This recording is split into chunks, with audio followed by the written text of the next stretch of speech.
Welcome to another episode of the Victory Podcast. I'm Travis Cody. I'm excited to have Jeff Reynolds with us today. He's a nationally recognized expert in scaling people-based businesses, and he has an impressive track record because he's scaled 2 service businesses himself past the 9-figure mark, but he's also evaluated over 350 service businesses, and he's authored offers totaling in excess of $1 billion.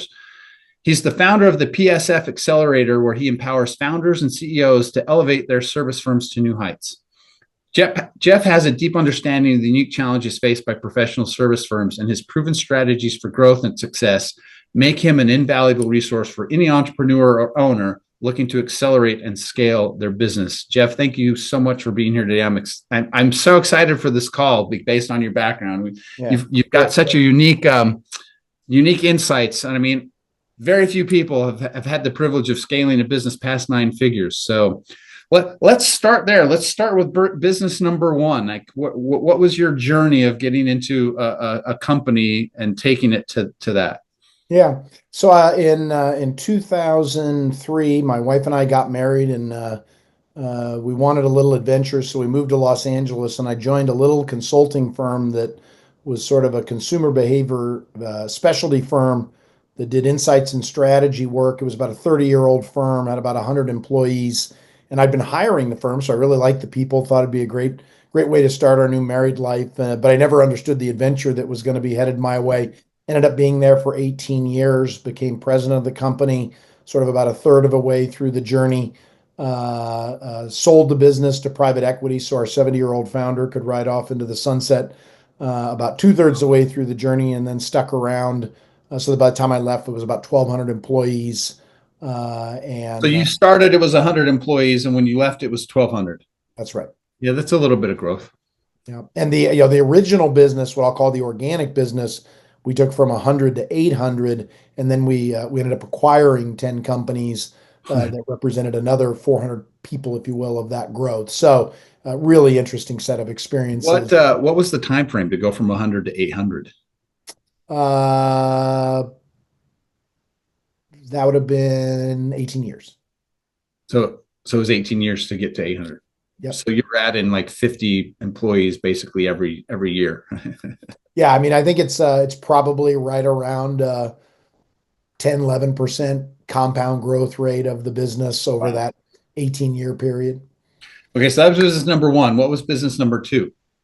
So after that successful run, I was taking some time off and actually gone to work on a book with my own framework for what I thought was what I'd learned over time about how to scale people-based businesses. And then a private equity firm out of Texas found me through a headhunter. They were doing a scaling model where they wanted to acquire these lower middle market service businesses that were digital marketing specialists, and it was a good fit for my background. So I joined as the CEO of that business, and we ended up acquiring 7 companies over the course of 3 years, ultimately launching a brand called Agile.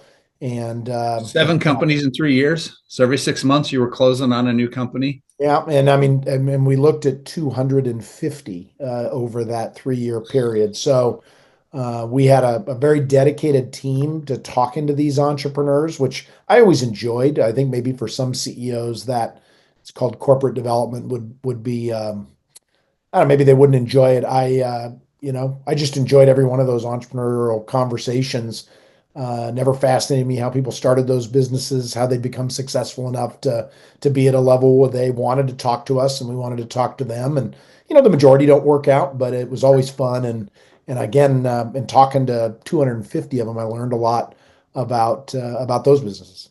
Awesome. We'll get there. And we'll get to that in a second. Well, what was the size of the company when you joined the second one? Well, we were just acquiring the first business, and it was maybe 90 employees. When I left, we were 400. Wow. So what's fascinating to me about this is, we were talking earlier, and one of the things I've noticed in the conversations I have with my clients is that so many companies, and I shouldn't say companies, it's more solopreneurs. It's, entrepreneurs hang out the shingle, they start building a successful business. They sort of get into like the 5 to 10 employee range. Maybe they're doing $1 million, $1.5 million a year, and then they just get stuck there. So, like, what is it? What and seeing as you've looked at so many companies, like from your framework, like what does it take to go from like somebody starting with one or two employees and breaking through that 10 employee mark to just hit that? I call it the milestone. The first milestone is 25 employees. Yeah. So I think in services, the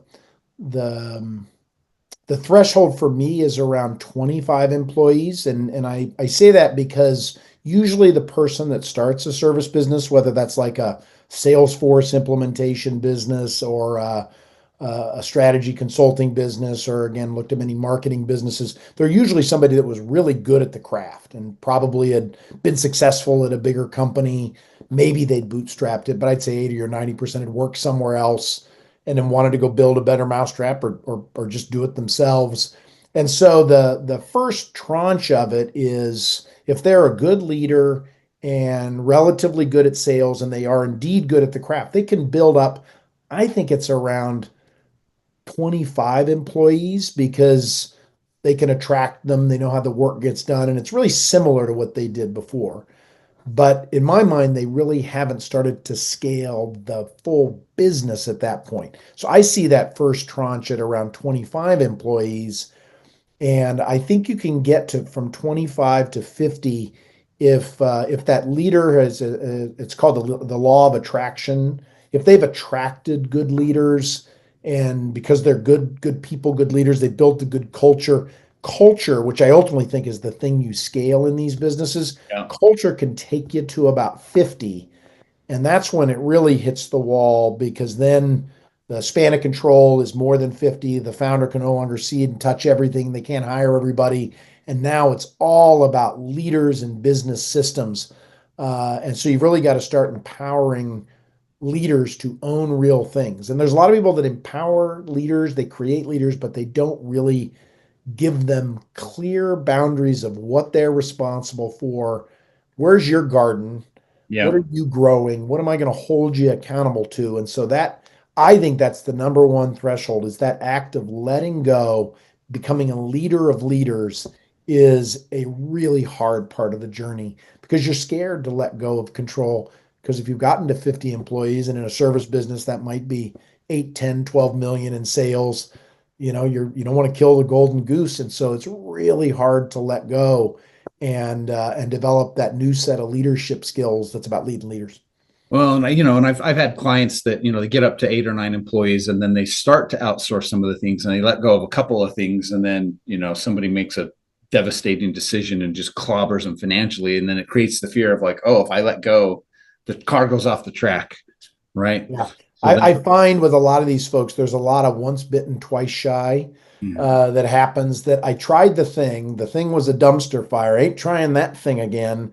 And the answer was it was the right thing and the execution wasn't there, or you didn't hire the right person, or, exogenous misfortune happened. Like it was the right thing. You got to do it again you and know, learn from it, that, not that that reminds me of what you're saying, like you get to the point of 50 and not having a hard time letting go, and that's why people will get stuck in that phase. And it reminds me of a story one of my clients shared with me. He was with a private group, and they went to Necker Island and hanging out with Richard Branson, and he had the opportunity one of the nights to be sitting right next to Richard. And this client, he's doing solid 8-figure business. And so during dinner, he said, he's like, oh, I just looked at Richard and I said, Richard, here's my business. This is what I'm doing. How do I go from a millionaire to a billionaire? And he said, Richard just looked at him and he said, you need to get rid of all of your bad millionaire habits because that's preventing you from growing. And he was so shocked. He said he did the whole rest of the dinner. He didn't even talk because he's like, what do you mean I have bad millionaire habits? Yeah. No, So, there's a very famous HBR article that I recently posted on LinkedIn called "The Founder's Dilemma," and the subtitle is, "Do you want to be a king or do you want to be rich?" And the king item is this: to be in control, to be on the perch, to have everything flow through you. I mean, there is some fun, some power, some control, some nice things around that, but that's not actually what's gonna, the get rich is a little tongue in cheek, but to sure. scale, you're gonna have to get past that. And it's a lot to ask of somebody. I'm quite convinced that the skills needed to be a 0 to 1 founder, to go from one employee to 2 to 3, is a pretty different skill set than to go from 50 to 60 to 70. And so, these poor leaders have to undergo something just short of a lobotomy, in terms of they really have to be willing to do the developmental work, to shed those skins of old and become what the business needs. And there's probably a realistic view that some aren't capable of doing that. But by the way, you can hire someone to come do that then, and learn how to be an owner chairman, or you can make that journey and that leap. But it's going to take work. It's not for most people. It's just not going to happen because you just intuited that you needed to start operating 170 degrees different than you were. Sure. Yeah. Well, and I think also too, right? When you get into a corporate world, there's always for someone who's had a middle manager, we always hear that term, dirty word, middle manager. And a lot of times in big corporations, the middle managers are sort of promoted to the level of their incompetence, right? So I sometimes, again, my own work with some clients, people running businesses, I kind of work with them and I'm going, well, they're sort of successful despite themselves, but they have enough to, get $1 million a year business, but then that also then is what prevents them from kind of breaking through that. So what were some of the big, so you look now at 350 businesses for potential merger and acquisition, and you were saying, you looked at a couple hundred of them and or 250, and 220 of them you said no to. So what made the difference between the ones that were attractive to be acquired versus the ones where you're like, you got a great company, but sorry? Yeah, I'd say, I mean, it's wide ranging, but if I had to put them in prioritized order, the number one. So I've got sort of a framework that's like, there's 7 business systems you've got to build, and some of them are intuitive, and some of them are maybe a little more unique to people-based businesses. But um, actually building a revenue system is the number one thing. A lot of service businesses get to early success because they find a big client or you, boy, somebody follows you from the Fortune 500 client, loves you, loves your work. The next thing you know, that's a couple million of your revenue. Well, you're at 10 million bucks and 3 of your clients represent $6 million of your revenue. Mm. That client concentration is not investable because called stroke of the pen risk, like new CEO comes in, new head of marketing, new head of whatever, and you can be to zero pretty fast. But if you're also just a founder and entrepreneur wanting to grow, like, you may not fully understand how much business risk you have in that. And if you're doing well, like if the $2 million client went away and you went from 10 to 8 million, you'd have to lay some people off and it would be hard. It wouldn't be the end of it. But from an investment standpoint, that becomes a non-starter, or the revenue system simply isn't driving consistent growth, because ultimately when somebody invests in the business, they want to believe that it will continue to grow and that it can grow outside of the founder, because most transactions, founder's going to get a pretty nice sized check. If they happen to go off into the sunset, and they're the number one driver of revenue, that's going to be a problem for the business growth. So the revenue system, I think, is the number one problem. And the second, close second, is a leadership gap, where they haven't really built a real leadership team beyond themselves. Too much of it flows through the founder CEO. They haven't empowered others, which creates, call it, key man risk, and ultimately isn't healthy for the culture. And building real leaders. Like, I'd obviously ask lots of questions around those things, but you could really see it in some business. Nothing's more predictive than past behaviors. And Mm. those that had really created leadership systems, even founders that had designated presidents, and I saw that happen with 52-person companies. Those that had created incentive systems that were about value creation for the business, not just compensation on sales or hitting plan those years. People that understood that business value creation was going to need to flow through other people. Boy, when I could see those things actually already in place by the time we started discussions, those told me that those leaders really understood how to build leaders and the importance of leaders for their long-term business success. Wow. So how did your 7-step process framework, how did that evolve? So when I spent 18 years at one business, so I'm a recovering academic in that I did all this graduate work in human behavior, and then decided I didn't want to be an academic, so then I had to go figure out what to do in real life, and marketing was a wonderful place to be. And then I was in that business and trying to be successful and having some success, and then I get tapped to be the president of the company, and I was highly unqualified for that role.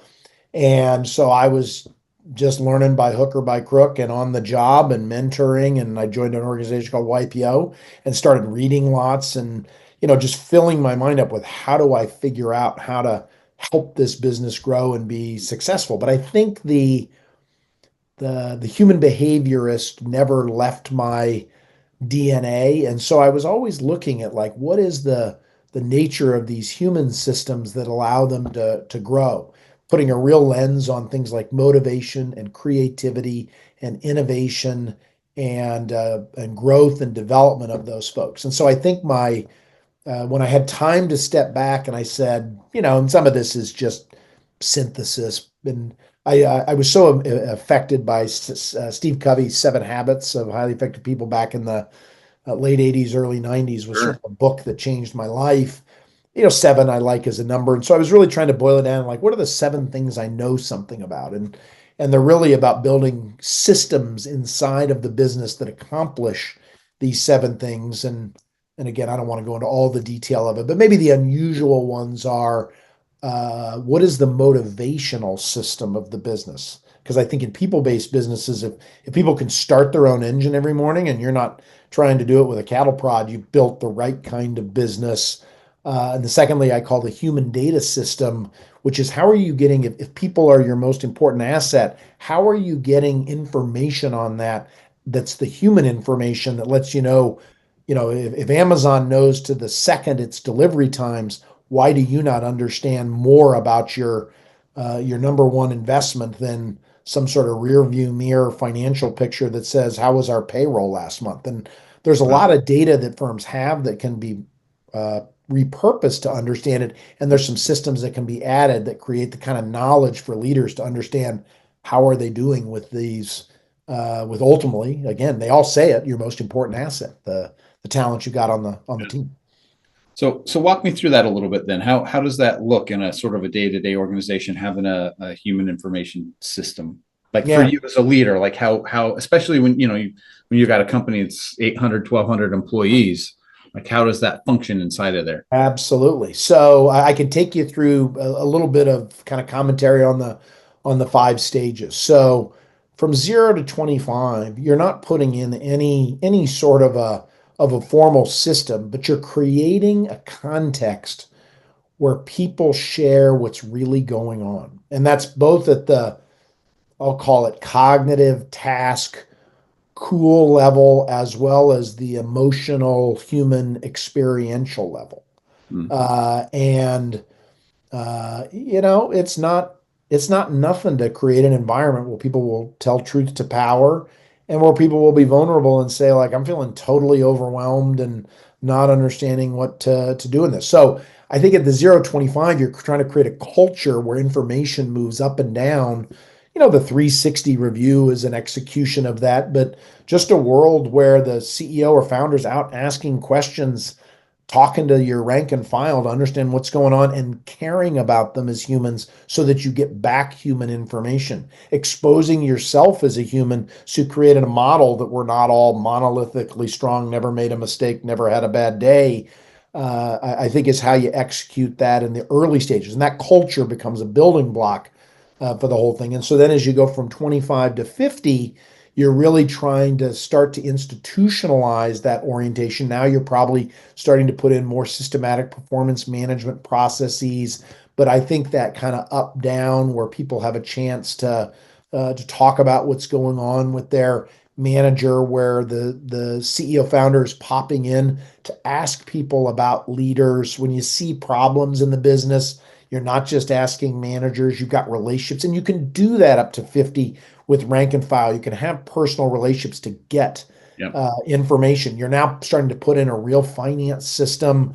I think accrual-based financials, that's often the time when you got to start moving out of a cash-based system to accrual, because now this becomes very valuable data to understand how work's really flowing through the business. And then once you hit about 50, you have to start institutionalizing more systematic measures.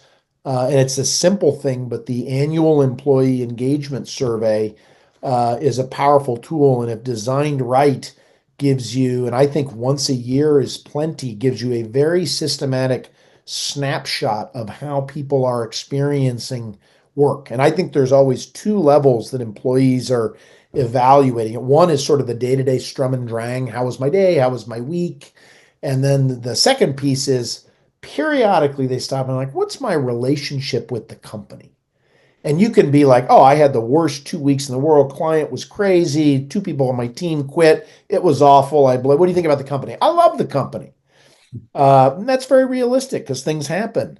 On the other hand, if you've systematically had been unable to fill positions on your team, you've been working 12 hours a day for a month straight, nobody seems to give a shit. Like at some point, that same person that loved the company starts to say, do they really care about me? Is this really a place? And so that aspect of that needs to be understood. So I think there's a thing called an ongoing assessment that's sort of a minor league thing, and then a periodic assessment where it's like, what's my real relationship with this company? And I think people exit business relationships just the same way they exit personal relationships. Eventually, it starts sowing down. Eventually, it starts, I describe it, moving down the curve. Eventually, what used to not bother you starts to bother you.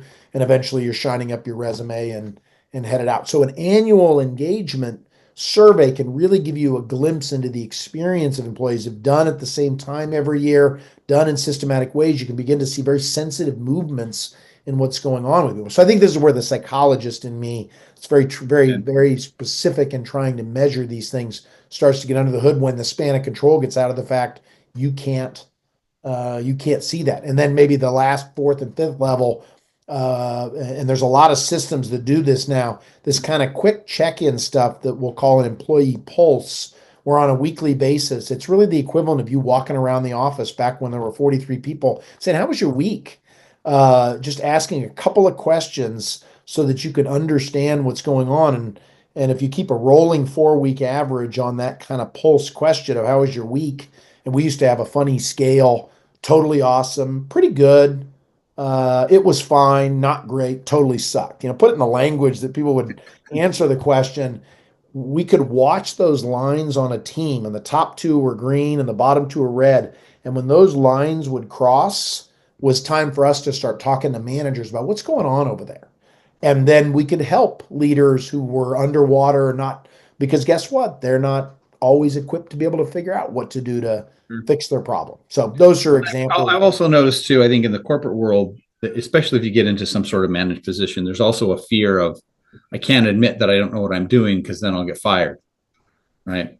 But well, that's the whole truth to power thing. So, right, having a direct line into the employees where they are able to tell you about their experience, bypassing managers, is a very, very powerful tool. And then when it's wielded appropriately, because by the way, it can be wielded poorly, when it becomes wielded appropriately, it becomes a real force for management really cares about my experience. Once a year, they ask me a really detailed set of things, and they're checking in on me every week.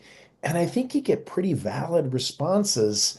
And if all of a sudden you're getting that kind of valid information about how people are feeling and doing, you can really be able to adjust what's going on, because as a leader, you've got to deploy your energy to the right kinds of places at the right time.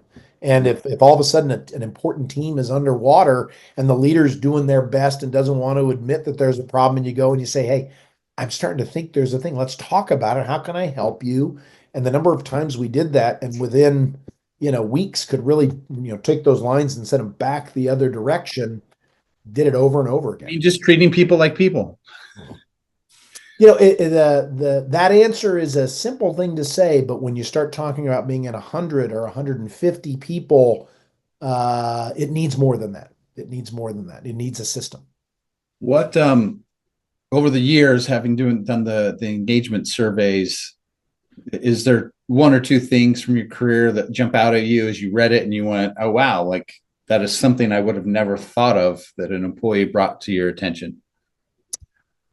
Um, I'll give you a handful. One, the things that always matter most. What do I think of my team leader? What do I think of my work, the quality of my colleagues and their commitment to what we're doing? And what do I think about the work that I'm working on? Like those three things, I can almost guarantee you I could execute the survey in any successful business. Those three would be the most predictive of like who's really engaged, who's happy, who's satisfying. By the way, compensation and hours, never predictive. Because by the way, services is hard. You're going to be working a 9 hour, 9.5 hour day. Like clients can be tough. Like leaders make all the difference. If you're doing good work, if your leader understands when they're asking a lot, like so, leaders are incredibly predictive out of that data. Secondly, I'll say insights on little symbols, which is we always would have open ends about, hey, what do you like? What do you not like? Anything that I should know? And I remember this story from, I mean, I don't even know who it was, but they were like, the the business had been around for 50 years and we still had powdered creamer in the little coffee rooms. And, a whippersnapper millennial said, when I see that powdered creamer, it depresses me. Have you ever seen the ingredients in that? And, like the powdered creamer was implemented there long before Starbucks even existed. And we had been in this habit of just doing it that way. And yes, having fresh milk is a little bit of an operational thing. You've got to get it delivered. You got to put it in the fridge. You got to throw it out every week. But I read that comment and I'm like, that little thing that will probably cost us 0.000001% of profits to solve is really symbolically saying something. So you can get these little nuggets that you're like, that's a great insight and such an easy fix. And then by the way, when you fix it and you tell people that story in a meeting, they're like, and that guy's paying attention, he really cared. He did something. Oh, that's fantastic. So, at what point in your career did you start to mentor other founders? And then how did that lead into what you do today with your PSF Accelerator? So the when I took over running the company in 2010, I was immediately handed a very flat organizational structure with like 20 direct reports, every one of them older than me. And as I mentioned earlier, I was highly unqualified. So that began my journey of learning about senior individuals. In a services business, it's not unusual to have kind of teams that own books of clients and work Sure. those. And so Yep.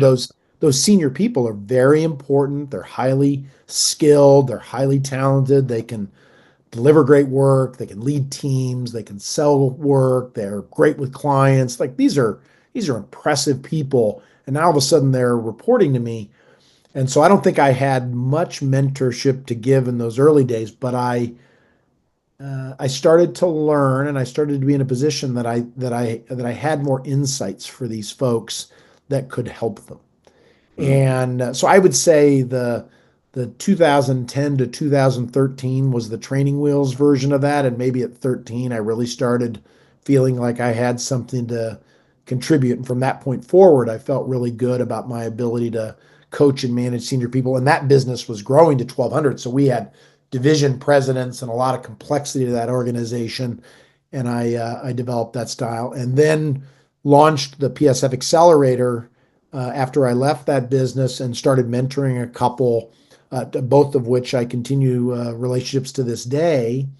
And so those I was able to help one of those businesses, and I say help like what I found so frequently with so many of these folks is that I mean, honestly, the founders have 90, they got 90% of it, maybe 95.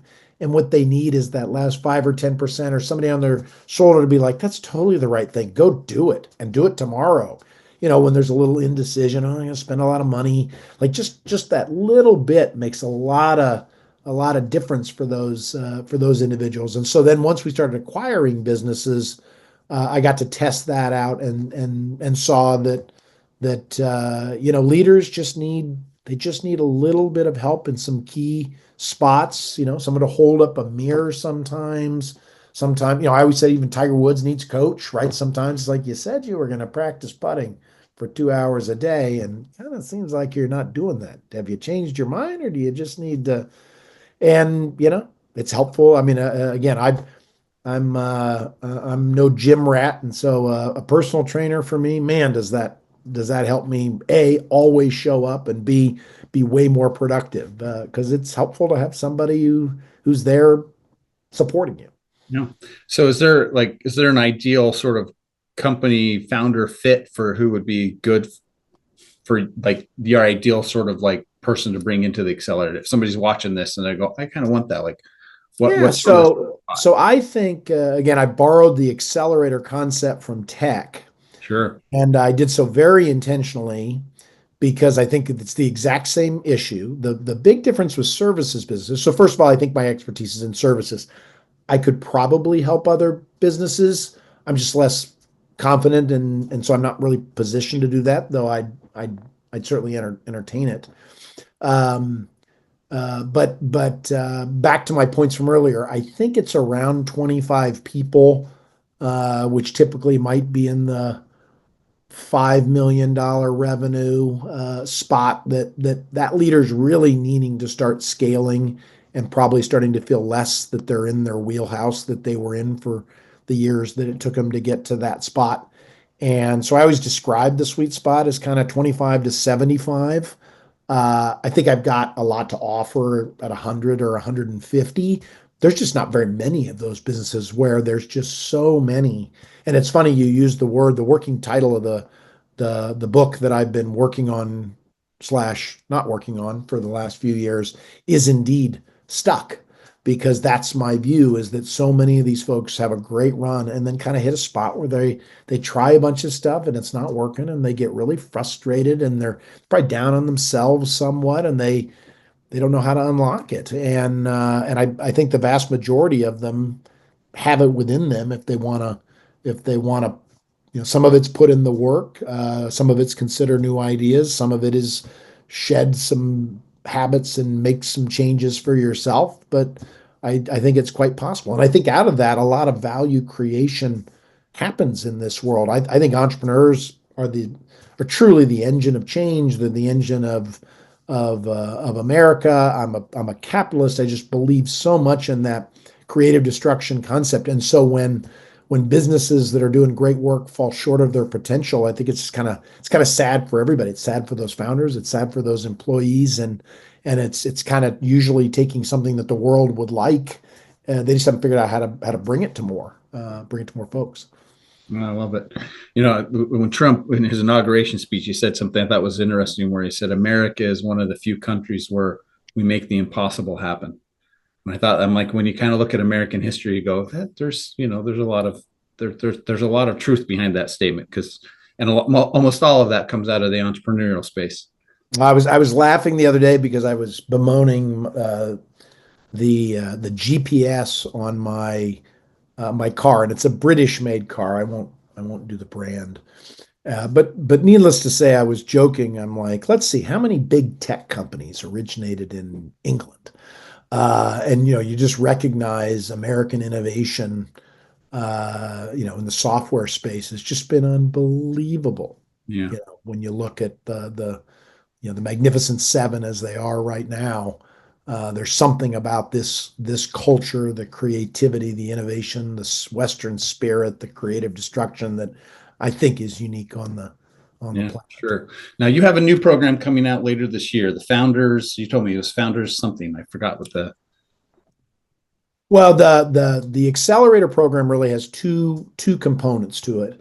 One of them is what I call the advisory program, which is where I operate really like an active board member.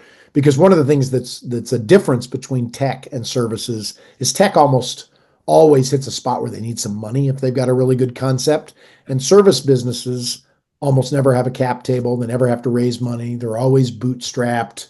They don't require significant upfront investments. And so because of there's never a cap table, they never have to raise money. They never get forced to have a board member that turns out to be really helpful. And so the advisory offer for the PSF Accelerator is really just to be like an active board member supporting a CEO. And then I have a 24-month accelerator program that's really after an initial assessment, a real systematic way to work through the 7 systems in sort of a priority order to put yourself on a real pathway to sustainable growth. Both of those are available now and ready to go. And so, that's what's getting So my if someone's interest. listening and they're interested in that, where do they go to find more about you or to explore your Yeah, accelerator? PSF Accelerator, Professional Services Firms, psfaccelerator.com. Awesome. Got information about what we do, information about myself, a little bit on our frameworks, and certainly the ability to reach out and set up time with me. Awesome. Jeff, this has been a fantastic conversation. Thanks so much for your time. I Oh, appreciate it. thanks for having me. It's always fun to have the conversation and romp through some of Uh, these I love it. fun memories of yesteryear. Cool. Thanks.